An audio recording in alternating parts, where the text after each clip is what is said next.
Well, there we have it. All watched over by machines of loving grace by Adam Curtis. It's on this site, Top Documentary Films. Let me read the description, and then I'll tell you what I thought of it. A series of films about how humans have been colonized by the machines they have built. Although we don't realize it, the way we see everything in the world today is through the eyes of the computers. It claims that computers have failed to liberate us and instead have distorted and simplified our view of the world around us. The first one, Love and Power. This is the story of the dream that rose up in the 1990s that computers could create a kind of stable world.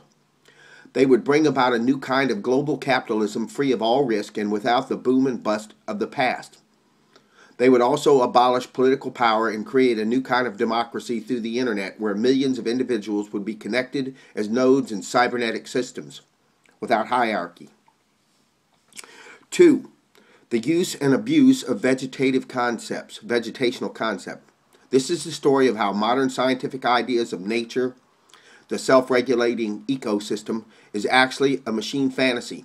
It has little to do with the real complexity of nature. It is based on cybernetic ideas that were projected onto nature in the 1950s by ambitious scientists.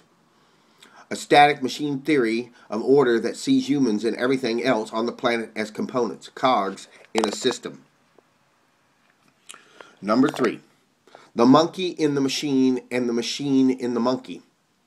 This episode looks at why we humans find this machine vision so beguiling. The film argues it is because all political dreams of changing the world for the better seem to have failed. So we have retreated into machine fantasies that say we do not control, we have no control over our actions because they excuse our failures.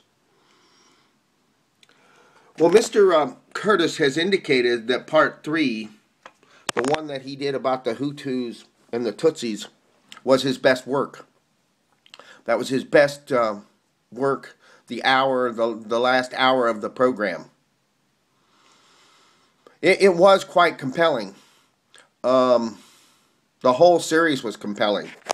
The first film, the one that dealt with Ayn Rand and President Clinton,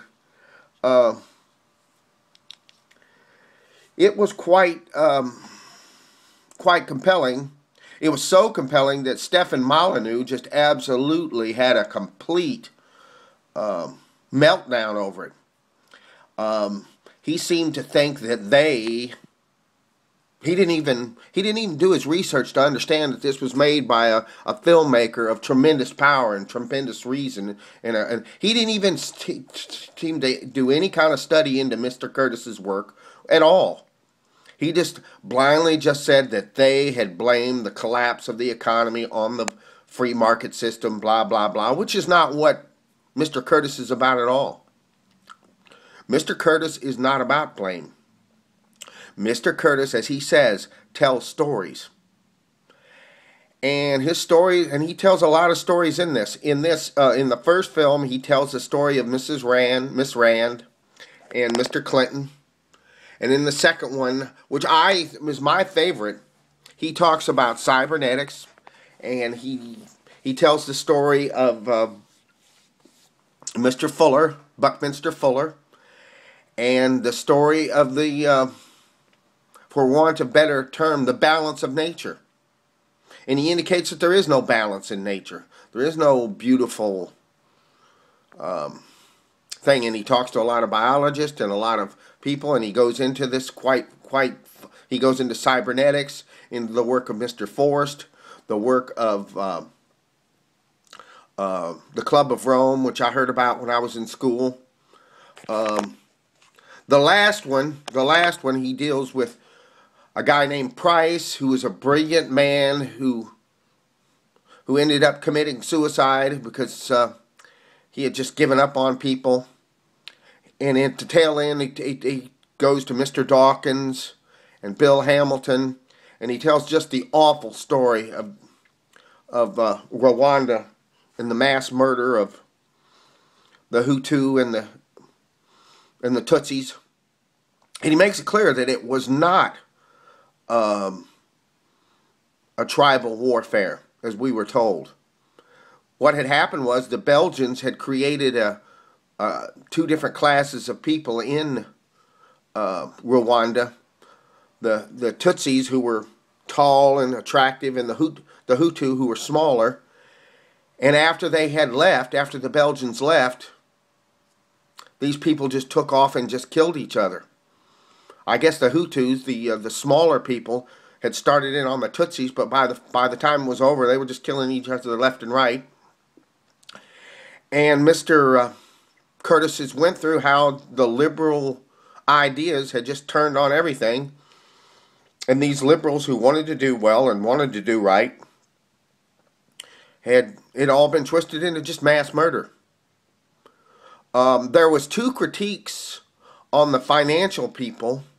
One in the Indonesian incident that was in the first film, and somewhat in the first film it talked about the collapse of the finance system in 2008, and he deals with that. But Mr. Curtis does not give blame. Mr. Curtis does not say this one's this one. He just tells a story. And his stories, he's much like the work of Martin Scorsese.